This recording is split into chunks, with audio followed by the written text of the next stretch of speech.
have STP approval. I do think that there is a timeline on that, but I don't know exactly what it is. I can find it, but I don't think having to reject at this point is going to... So by going out for bid again, all of our bidders know that they were all too high, correct? I think they had errors too. We had 3 bids. The 2 lowest bidders had errors that MDOT requires us to reject the bids because of that. But that's not the reason why we're canceling. Well, the lowest bidder, the unofficial low bidder, he was actually below our engineer's estimate by a good amount. So I mean, if we did reject and re-advertise, and we had the same bidders and they went with the same prices and didn't have any irregularities in their bid, we would be below our engineer's estimate for the construction cost. When are we looking to rebid? I mean, next week or? It's up to y'all. We can set those dates. And again, this all depends on how y'all want to go about this local share. Our local share would be what had it come in at the right price? It'd be about 50,000 extra. Instead of 60? You've already spent 33 engineers, so which counts towards it. Of that 50, we've already spent 33, so our local share, we still owe 20? No, ma'am. No. Your additional local share will be 50. Okay. Instead of 60? Instead of 60. So we're talking over. If we're we talking rebid. $10,000. We're going to cancel this bid over. Is that correct? Yes, ma'am. Can we do it in a week?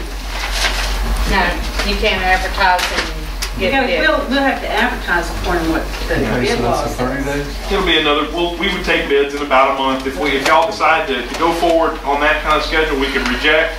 We would have to get MDOT's concurrence in the rejection, and then we would re-advertise after MDOT's concurrence, and that'll take about a month.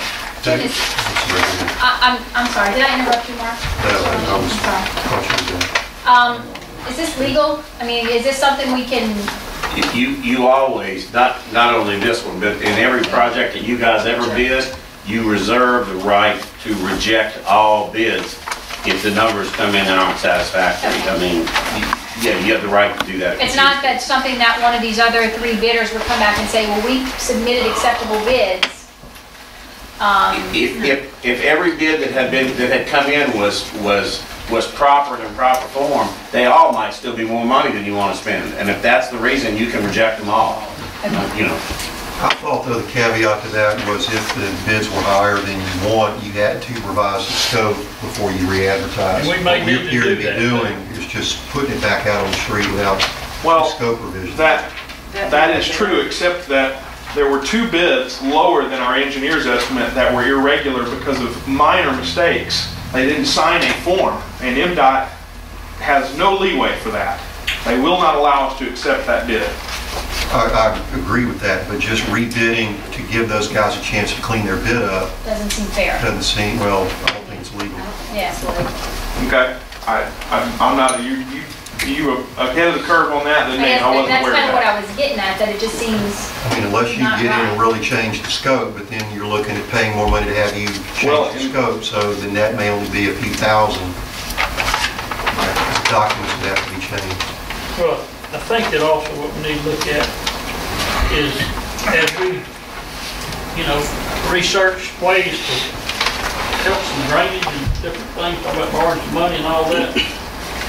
It depends how bad and how much money do you want to spend out there on the pedestrian bike trail. I mean, because we estimated we were going to spend $32,000, $33,000, $40,000, and now we're up here at 90. So, it's that's the question we ask the board. Is that a priority? Do we go ahead and really get after it, or do we not? Or do we change the scope of that trail and shrink it a little bit and see if we can get it more in range of what we can pay for? That's up to y'all. I mean, when at the end of the day, and we're trying to find money for drainage projects and. Is this money we had budgeted for, or is it not money we had budgeted for in our this year budget or next year budget? The match, I think we budgeted $20,000. See, we already paid that other 33. That'll last. So what you're saying, David, is that the two forms that weren't signed were just automatically thrown out? It was because of disadvantaged business enterprise stuff, and MDOT cannot allow any slack on that. I understand. That was two of the bids had problems with their DBE requirements. All right, so The other one submitted a stripped bid, so he was rejected on that. And the third bidder came down still below the estimated engineer's cost? The third bidder, the third lowest bidder is who we are showing as the lowest bidder in there, LJ Okay. Construction at $375. Okay. Do you think if you was to go back to this third bidder and find out whether or not it could be negotiable, to see whether the city wouldn't have to come up with any more funding if they could do it for that? The city, MDOT has got us, the way their system works, they get you between a rock and a hard place. You have to show canceled checks, and you must pay 20% of the overall construction. So if we don't have canceled checks, we're not going to be able to show 20%. Are we Of the overall construction Are you cost. thinking we can ask this bidder to look at his numbers and see if he can give us a better price? Is that legal? I'm not sure if that's legal. Yeah, I'm not sure we're allowed to do that, really. I mean, you Can't do that? Either accept it or not. Well, and Yeah, I that's think gonna be you gotta- MDOT's call anyway. MDOT is gonna have the blessing on this. I think what concerns me more than anything about this, and I'm okay if we say we reject all bids and we go back out and we seek bids. Again, I don't want to lose this project. The kids that would be using that project are kids from wards from 5 and 6 primarily that are out here, that are out at the baseball park. And folks, they don't have any place to ride but, let's see, Commission Road, Klondike Road, Daughtery Road, and Street. Beat Line Road. Those are our main thoroughfares. So we're telling kids, you just go ahead and get on those major streets because we don't have sidewalks and we can't afford the bike path. That's not what we're telling. What I'm telling the board is, and what I spoke to David about, is if he does realign the route of that track, of that path, and it would be another project, because it's changed, the scope's changed, and let them put it back out again. Are we gonna meet Take off MDOT's about deadlines? Because I don't want to lose the 300,000. I don't know. I can try. I don't have that answer right now. I don't think that the timeline on those the approved project is that tight. And any money that we spend revising them should still be applicable towards our local share. And with a $50,000 or $60,000 gap between where we're at, I don't think we're going to spend that much revising the plans. I don't think you're going to lose any money if you pay us to fix the plans and try to revise the scope. I think all of that would still be applicable towards your local share. Anita, can I ask you a question? Do you know of any other way around this problem we're having, just in your research you've done on bicycle and pedestrian? One of the things we can do is material donations. I really know I talked to David about that.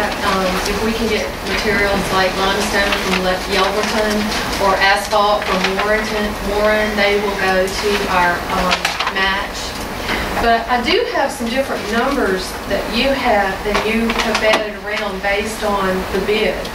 Based on the low bid of $374,915, which is for the LJ Construction, the local match is $74,983, of which 42% has already been paid.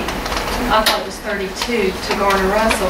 In addition, there's back-end engineering, the construction engineering and inspection, which you've already contracted with Garner Russell, that was passed by the alderman for $3,749.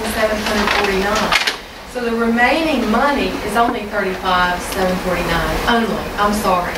Well, 35,000 or 35,000? the only difference there is the way MDOT calculates the local share. It's not based on 20% of the construction cost, it's 20% of the overall project cost.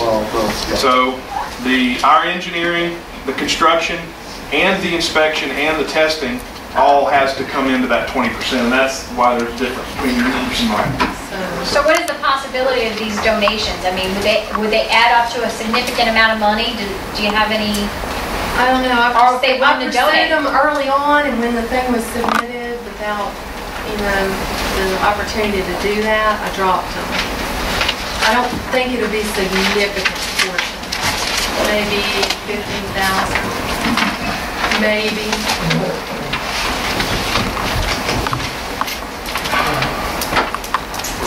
y'all want to put this back out for bid? You want to change the scope or leave the scope the I same? think so. My question, again, to Mr. Simpson is this illegal? Well, you know, I'm reading the correspondence, and the correspondence that I looked at said the price is $25,000 higher than the engineer's estimate for the work.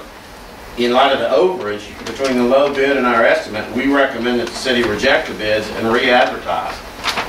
I'm hearing, based on this, that we're re-advertising because the prices all came in too high.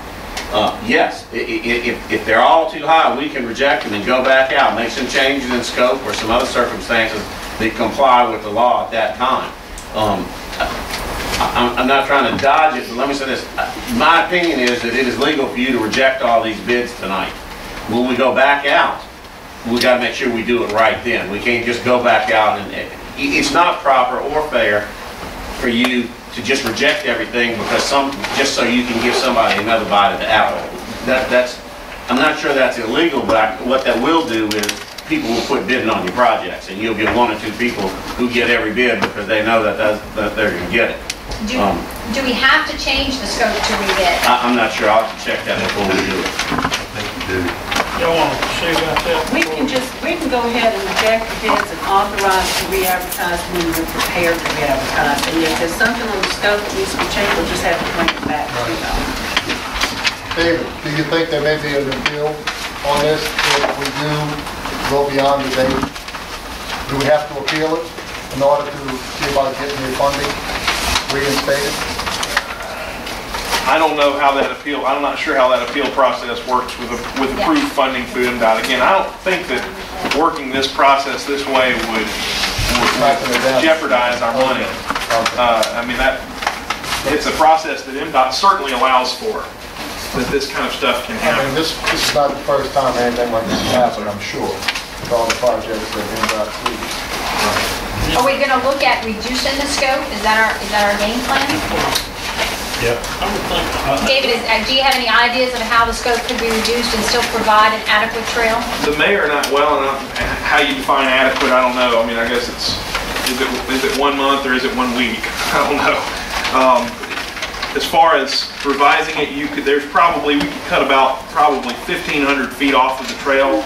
By what we've got it now is it goes south of the ball fields and then goes basically right adjacent to Canal 2 and then cuts back north across the street and ends up close to the rec building. We could, instead of continuing south past the ball fields, we could cut through the forest there, through the woods there, right next to the ball fields, and that would probably cut about 1,500 feet off the length of the path. The way it is, I don't need that. well, right now, what it does is it meanders through the land between the rec building and out to the ball fields. But it also it's on the perimeter of the south end of the parking lot that's developed already, and it went west and then back north again on the west side of the existing ball fields on some of the parking in the blacktop, and then got back in the woods again. We're talking about excluding that part that you got out on the blacktop where there was parking, and just keep it on the perimeter of the undeveloped land. You know, just let it wander through there. I think the safety would be fine. I mean, if we did that, the safety would be better because we had a road crossing. The way it was designed, we were crossing the road with our path. We could do this and it wouldn't cross a road at all. Okay. I just have one final question. In a lot of our contracts, David, if we exceed the owner's budget, we have to redesign free of charge. Is that language in the contract with the city? I'm sure. I kind of like that. Sounds good to me. Yeah. Works for I me. mean, we're going to be paying 10 grand to redesign it, No. or we're not paying anything to redesign it. They Because wouldn't if we're do gonna pay that. 10 grand to redesign it, we might as well accept it as it is. Because we're only talking a 10 grand difference. I need to probably talk to your friend.